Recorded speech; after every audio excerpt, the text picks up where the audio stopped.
Welcome back. Last lecture, first of this Saudi Arabia series, looked at the family. The family of Abdul Aziz ibn Saud, a family that to this day still rules the country, the House of Saud. Today we're going to look at the source of their wealth, Aramco, the Saudi quote-unquote national oil company.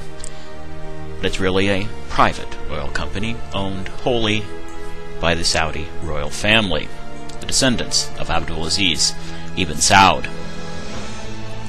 Next time, we'll look at the life of an average Saudi citizen coming of age here at the end of the 20th century and into the beginning of the 21st century. But today, oil, Aramco.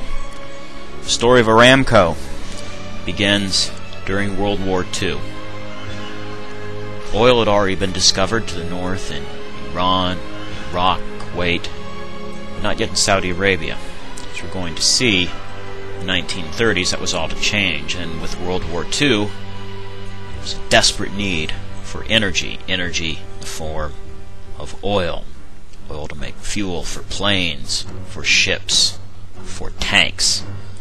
In this picture here we see on the left Abdul Aziz ibn Saud with the American President Franklin Delano Roosevelt, the closing days of World War II, meeting to discuss the future of Saudi oil and Saudi-American relations. Let's go to the tape.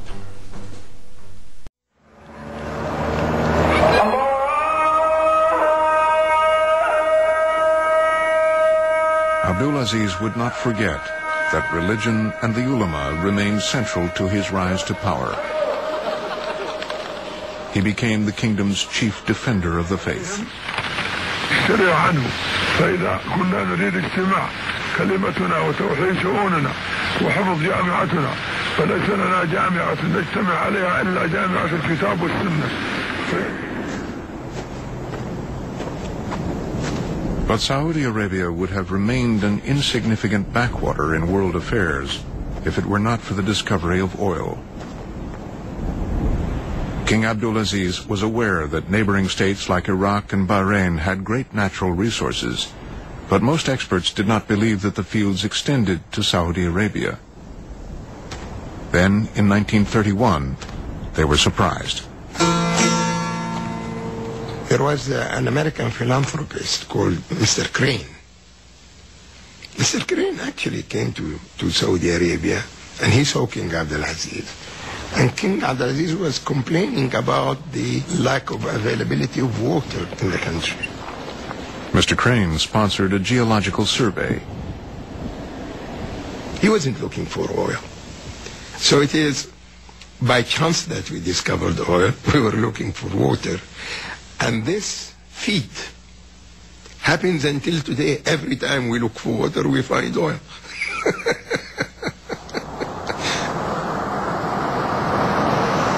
But the only way to get it out of the ground was to invite foreign companies into the kingdom.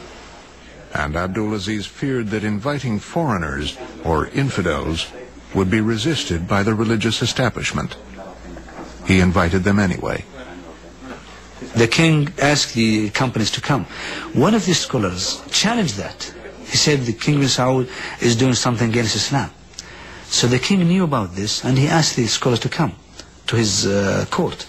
When he came, he said, I want you to give me an example why I shall not do that. He said, this is against Islam. He said, prove to me. Prophet Muhammad ﷺ used Jews, used Christians. He did not say, these are non-Muslim, I cannot be in touch with them, I cannot utilize them.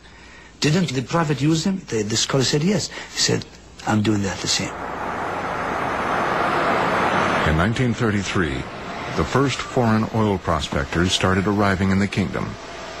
King Abdulaziz did not care who got the concession, as long as they paid the money up front. The British showed interest, but it was the Americans who paid $170,000 in gold for a concession that would turn out to contain the biggest oil fields on Earth. The first number of holes was dry, and the question was, why should we continue with this? they had been ordered to stop, and they'd failed to read their mail or whatever, and so they did strike the oil, and that well is today is operating. The Arabian American Oil Company, or Aramco, was created to prospect for oil and market it. America's 4 largest oil corporations became the sole shareholders. When King Abdulaziz went to open the first oil field, and he smelled the sulfur, and he was repugnantly surprised by the smell, and they told him, "But Your Majesty, this is what oil, the sulfur of oil smells like." So, let me smell more of it. The king still had little idea what riches Saudi oil would soon bring. But by 1945, the U.S. urgently needed oil facilities to help supply its forces fighting around the globe. For President Franklin Roosevelt, oil was an American national security priority. From Yalta, FDR sent a message to the Saudi monarch. The contacts were made, but the decision was kept secret until after he left. The Minister of Finance, Abdullah Suleiman, came to the king's wives and said, "Abdulaziz sends his greetings. I am at sea, on my way to meet Roosevelt. We'll be back in 2 or 3 days." Any royal trip like this has to be big. And it's not just for a show. No. It's like, unifying all portions of the society with you together. So he had his own advisors. He has some of his own sons, princes.